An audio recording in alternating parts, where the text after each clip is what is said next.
Taste the Daily. Raman sir, இப்போ பீகாரில் வந்து பார்த்தீங்கன்னா மக்கள் வந்து குடும்ப அரசியலை வெறுக்கிறாங்க, ஊழலை வெறுக்கிறாங்க. அதுதான் இந்த ரிசல்ட்டுக்கு காரணம்ன்ற சொல்கிறாங்க. தேசிய ஜனநாயக கூட்டணியுடைய இந்த இமாலய வெற்றிக்கான காரணமாக நீங்கள் எதை சார் பார்க்குறீங்க? இந்த தேர்தல், பீகார் மாநிலத்தினுடைய தேர்தல் வெற்றி என்பது இந்தியாவில் வாரிசு அரசியலை மக்கள் வெறுக்கின்றார்கள் என்ற நிலைப்பாடு தான் காட்டுகின்றது. நேற்று தேசிய அளவில் காங்கிரஸ் கட்சியினுடைய வாரிசை மக்கள் புறக்கணிச்சாங்க. 2014 பிறகு இன்னைக்கு வர முடியல. அதுக்கு அடுத்தபடினா பீகார்ல மாட்டுத்தீவின புகழ், எங்கும் ஊழல், எதிலும் ஊழல், ஊழலின் உச்சக்கட்ட இந்தியாவின் ஊழல் நாயகனாக இருந்த அந்த ஆர்ஜேடியான கட்சி தலைவர் லாலு பிரசாத் சிறையில் இருந்தார். அப்புறம் மனைவி அந்த மாதிரி ஒரு நிலைப்பாடு இருந்தது. இப்போ இதெல்லாம் பீகார் தேர்தல் முடிந்த பிறகு இப்போ தமிழகத்தில் பார்த்தீங்கன்னா சேலம் சித்த வித்தியாசாலை எப்படி வாரிசாக செய்வார்களோ அதே போல் 28வது பட்டியலில் இருந்த கலைஞர் இந்த அந்த குடும்பத்தில் அப்பா, பிள்ளை, பேரன், அடுத்து கொள்ளு பேரன், இப்படி வந்து தமிழ்நாட்டில் ஒரு குடும்பம் வாழ்வதற்காக 8 கோடி மக்களினுடைய நிதிகளை சுரண்டி ஒரு குடும்பம் வாழ்வதற்கான ஆட்சியை விரைவில் 2026 இதே கருத்து தான் சாரும் சொன்னாங்க. எனக்கு ஒரு சந்தேகம் என்னன்னா, பீகார் மக்கள் யோசிச்ச மாதிரி தமிழ்நாட்டு மக்கள் யோசிப்பாங்களா? இப்போ நீங்கள் கேட்குற கேள்வி கரெக்டு. அதாவது நம்முடைய எதிர்க்கட்சி தலைவரை கூட எடப்பாடி புரட்சி தமிழர் என்ன சொல்லுகின்றார் என்றால், அவர் நல்ல பாருங்க, இப்போது அதிமுக பொதுச்செயலராக இருக்கவர் எடப்பாடி அண்ணன் மீது ஏன் திமுக இவ்வளவு வன்மத்தை கக்குகின்றது என்றால், இன்னைக்கு செல்லும் இடமெல்லாம் பெரும் கூட்டம் திரளாக வருகின்றது.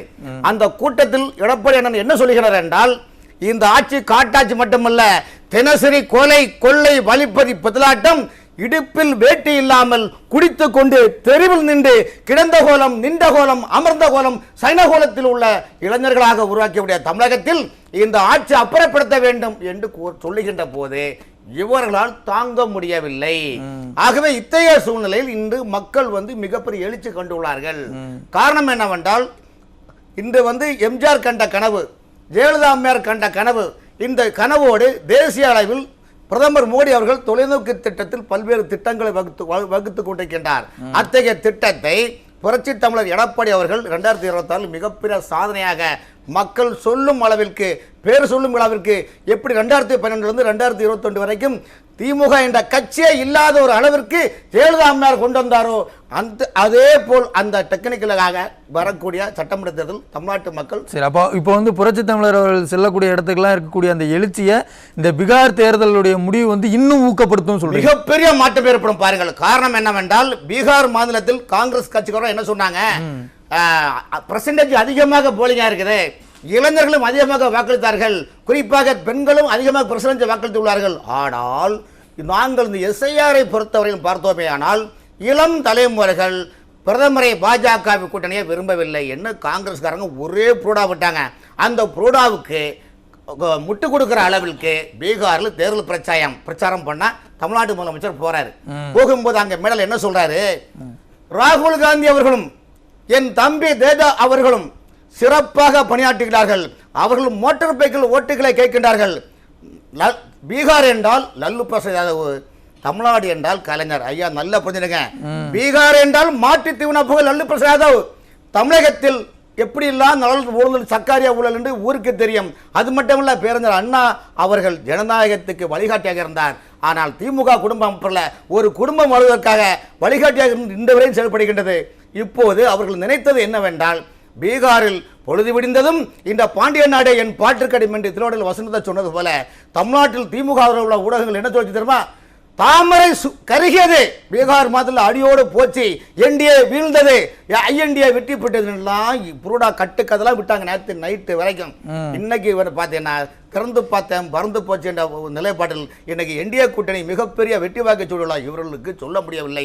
நிருபர் கேட்கின்றார் தமிழ்நாடு முதலமைச்சருக்கிடம், ஐயா இந்த பீகார் தேர்தல் என்ன சொல்ல, இல்ல ஃபுல் ரிசல்ட் வரட்டும் வந்த பிறகு பார்த்துக்கலாம் சொல்லிட்டு பண்றாங்க. ஆகவே இவர்களுக்கு இப்போ இது மாதிரி வரக்கூடிய தொடர் தேர்தல் முடிவுகளை பார்த்து தான் இந்த எஸ்ஐஆர் பணிகளை எதிர்க்கிறது, தேர்தல் ஆணையத்தை இப்போல இருந்தே பழி சொல்ல ஆரம்பிக்கிறது, இதெல்லாம் பண்றாங்களோ? நீங்க தமிழ்நாட்டில் திமுக எதிர்கட்சியாக இருக்கும்போது ஒரு நாடகம், ஆளுங்கட்சியாக இருக்கின்ற போது ஒரு நாடகம். அண்ணன் எடப்பாடி அண்ணன் முதலமைச்சர் இருக்கின்ற போது 8 வழிச்சாலைக்கு எதிர்ப்பு கொடுத்தவர்கள் இன்று ஆட்சியில் வந்து 8 வழி ஆதரவு கொடுக்குறாங்க, அது வேணும்னு சொல்றாங்க. அப்ப இரட்டை நாக்கான ஒரு செப்படி வித்தைகளை திமுக கையாளுகின்றது. காரணம் என்னவென்றால், திமுகவுடைய இந்த பேச்சு பொதுவாக அந்த திமுக தலைவர்கள் எல்லாரும் பாருங்க, டிஆர் பாலு அவர்கள் சொல்லுகிறார், நான் 100 கோயிலை இடித்து தள்ளினேன். அது என்னங்க பெருமையா? ஏங்க, ஒரு ஆன்மீக ஸ்தலத்தை இடத்த வந்து இடித்து தள்ளின பெருமையா? நீங்க வைஷ்ணவாமா, சைவமா, ஓசி, தாசி, வேசி, சார், தம்பி, இப்படி எங்கு பார்த்தாலும் தமிழ்நாட்டு மக்கள் திரும்பி பார்க்கணுமெல்லாம் தேச விரோத செயல்பாடுகளும் தமிழக மக்களுடைய கலாச்சாரத்துக்கு எதிராக வந்து செயல்பட்டு ஒரு குடும்ப வாழ்க்கையை இப்பெல்லாம் டைவர்ட் பண்ணி என்ன அப்படி நீங்க சாதிக்க போறீங்க சொல்லுங்க? மக்களை இவங்களை வாட்டி வதைக்கின்றார்கள் என்ற நிலைப்பாட்டிற்காக தான் இன்று இப்ப அவங்க பொதுவா சொல்ல. இப்போ தேர்தல் முடிவு வந்துருச்சு. தேர்தலுக்கு இந்த முடிவு வருவதற்கு முன்பு வந்து பாத்தீங்கன்னா அந்த எஸ்ஐஆருக்கு வந்து எதிராக மிக தீவிரமா வந்து பிரச்சாரம் பண்ணாங்க. அதை வந்து இன்னைக்கு பீகார் மக்கள் வந்து புறக்கணிச்சிருக்காங்கன்றது ரொம்ப தெளிவா தெரியுது. இதற்கு பிறகும் தமிழ்நாட்டில் இதே பிரச்சாரத்தை திமுக செய்யுமா? அதாவது நல்லா புரிஞ்சுங்க, எஸ்ஐஆர் வந்து வீட்டுக்கு எப்படி பூட்டு தேவையோ அதே போல் நாட்டுக்கும் பூட்டு தேவை. ஒரு வயல்ல நீங்க நாட்டு நடுறீங்க, எதுக்கு களை பறிக்கிறீங்க? ஒரு வாழைத்தோட்டம் போடுறீங்க, எதுக்கு புல்லிடம் செதுக்கி கரெக்டா வரப்பு பிடிக்கிறீங்க? எதுக்கு அந்த இலையெல்லாம் உரம் போட்டு எதுக்கு அதை வளர்த்து விடுறீங்க? ஆகவே களைகள் எடுப்பது போல் நாட்டுக்கு நம்முடைய மக்களுக்கு வந்து அவங்க கேட்கிறாங்க. அதுக்கு என்ன சொல்ல முதலமைச்சர் சொல்றாரு பாருங்க, எல்லா ஆதாரங்களும் உள்ளன, ஆனால் எஸ்ஐஆரை முன்வைத்து இந்த பீகார் மாநில மக்களை அட்டசுலாம ஆக்கியது தேர்தல் ஆணையம். அந்த தேர்தல் ஆணையத்துக்கு உத்தரவிட்டது பாஜக. ஆகவே பாஜக வீழ வேண்டும், நாம் வெற்றி விழாவை சூட வேண்டும். நானும் உங்களை வந்து வாழ்த்துவேன் சொன்னார். இனிமேல் எங்க போய் வாழ்த்துவாங்க சொல்லுங்க? முதலமைச்சர் நிதிஷ்குமாருக்கு வாழ்த்து சொல்ல போறாரு, அவ்வளவுதான் இதான் நடக்க போகுது. ஆகவே இவர்கள் வந்து சொல்லுக்கும் செயலுக்கும் சம்பந்தம் இல்லை. இவர் தமிழ்நாட்டில் நீங்க தொடர்ந்து பாருங்க, இந்தியாவில் பாஜக அல்லாத சிம்பிளா கேக்குறேன் சார், ஸ்டாலின் அவர்கள் வந்து இப்போது இருந்தே 26 தோல்விக்கான காரணங்களை தேடுறாரா? அப்படி சொல்ல ஐயா தேடி கண்டுபிடிச்சாரா? ஐயா ஏற்கனவே தேடியாச்சு. 3 மாதத்திற்கு ஒரு முறை உளவுத்துறை ரிப்போர்ட் கொடுக்கறாங்க. அது பிறகு பிரைவேட் டிடெக்டிவ் ஏஜென்சி கொடுக்கறாங்க. ஏன் நான் சொல்லுகிறேன், நீங்கள் திட்டப்பணிகளை மேற்கொள்ள வேண்டுமானால் உங்களுடைய கட்சிக்காரங்க உள்ளாட்சி தலைவராக இருக்கிறாங்களே, அவங்கள சொல்லி மக்கள்கிட்ட நாட வேண்டியதானே? நீங்களே அரசு துறை அதிகாரியை வைத்து திட்டங்களை நிறைவேற்றுவோம் ஸ்டால் போட்டு டெனண்ட் போட்டு ஏன் பண்றீங்களா என்றால் கட்சிக்காரங்க போன ஓட்டு கிடைக்காது. ஆகவே நீங்கள் உடனே உங்களுக்கு நம்பிக்கை தகுந்த மாதிரி 4 ஐஎஸ் நீங்க இந்த உளவுத்துறை ரிப்போர்ட் இதெல்லாம் சொல்றத பார்க்கும்போது இன்னைக்கு பீகார் ரிசல்ட்டை பார்த்து ஆச்சரியப்படுறோம். இதை விட ஆச்சரியமா இருக்கும்ல தமிழ்நாடு. அவங்களுக்கு தெரியும் தீர்ப்பு 2026 நிலைமை என்னன்னு அவங்களுக்கு தெரியும். அதை வெளியில் காட்டாமல் கீழே விழுந்தாலும் மீசையில் மண் விட்டாலும் கிராமத்தில் பழமொழி சொல்லுவாங்க. அந்த பழமொழியை போல் திமுகவினர் எப்படியாவது இந்த திட்டப்பு தன்னுடைய மகனுக்கு 2000 மகுடம் சூட்ட வேண்டும் ஒற்றை இலக்கை நோக்கி அதிகாரிகளை வச்சு தேர்தல் பண்றாங்க. ஐயா ஒரு சின்ன உதாரணம் ஐயா, தமிழ்நாட்டில் எல்லோரும் ஐயக்குன்னு சொல்ல முடியாது, அது அரசு துறை அதிகாரிகள் நிறைய பேர் நல்லவர்கள் இருக்கிறாங்க. ஆனால் நல்லவர்களை கூட நீ லஞ்சம் வாங்குன்னு தூண்டி விடுகிறார்கள். இது எங்க போய்ங்க சொல்றதுக்கு? உள்ளாட்சி தலைவர்கள் ஏன் இன்னைக்கு தமிழ்நாடு முழு நம்பிக்கை தீர்மானம் கொண்டாடுறாங்க? இவங்க கொள்கையில பிரச்சனையா இல்லை, கொள்ளை அடிப்பதில் பிரச்சனை தான். இன்று தமிழ்நாடு முழு உள்ளாட்சி துறையில் நம்பிக்கையில்லா தீர்மானங்கள். அவரே சொல்றாரு, என்னால பொழுது விடிஞ்சா என்ன நடக்கும் எனக்கே தெரியலன்னு சொல்றாரு. ஆகவே நீங்கள் செய்யக்கூடிய உங்க ஒரு ஆட்சி என்று எப்படி இருக்கணும்? மக்களுக்கு நல்லா சமைக்க வேண்டும். நீங்க ஐயா நீங்க அதாவது கிராமத்தில் உபகாரம் கேட்டாலும் பரவாயில்ல, உபத்திரம் செய்யாம இருந்தா போதுன்னு சொல்றாங்க. நீங்க எல்லாரையும் பிரச்சனை, வீடு கட்டினா காசு, டாக்ஸ் போனா காசு. இப்போ அண்ணன் சொன்னார் பாருங்க, திருக்குறள் சொன்னார் பாருங்க, அதாவது அண்ணா யூனிவர்சிட்டி மூலமாக 2532 ஒர்க் இன்ஸ்பெக்டர் ஓவர்சீஸ் ஜேஇ ஏஇக்களை பணி நியமனத்தில் அண்ணா யூனிவர்சிட்டி மூலமாக தேர்வு செய்தீங்க. ஏன் டிஎன்பிசி மூலம் வைக்கலன்னா அதுலயும் சில உள்குத்து இருக்குது. ஆனால் இன்னைக்கு ஈடு என்ன கேட்குது, 150 பேருக்கு நீங்க எப்படி பண்றீங்கன்னு ஆதாரத்தை கொண்டு காட்டுறது. ஆதாரத்துக்கு